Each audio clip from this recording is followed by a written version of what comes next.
বন্ধু খিদা লাগছে, চল খাই। ঠিক আছে আয় কিছু খাইয়ে নেই, অনেক তো আডাআডি করলাম।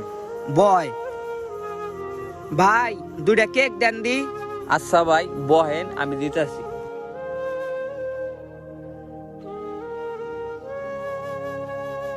এই যে কেক নেন ভাই।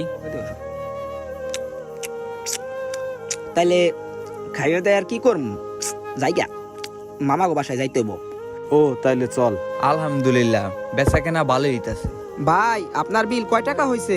ভাই বিল তো 30 টাকা। ওহ, এই নেন ভাই। ভাই বিল তো 30 টাকা, 100 টাকা বেশি দিলেন। রাইখা দেন ভাই। আচ্ছা বন্ধু আয় তাইলে। কি রে বন্ধু, তুই তো প্রতিদিন এম করস না, আজকে ওর 100 টাকা বেশি দিলি যে? আচ্ছা তাইলে শোন। আসসালামু আলাইকুম ভাই। ওয়ালাইকুম সালাম। জি ভাই ভালো আছো? হ্যাঁ ভাই ভালো আছি। এইদিকে কি কারণে? জি ভাই, মার ওষুধ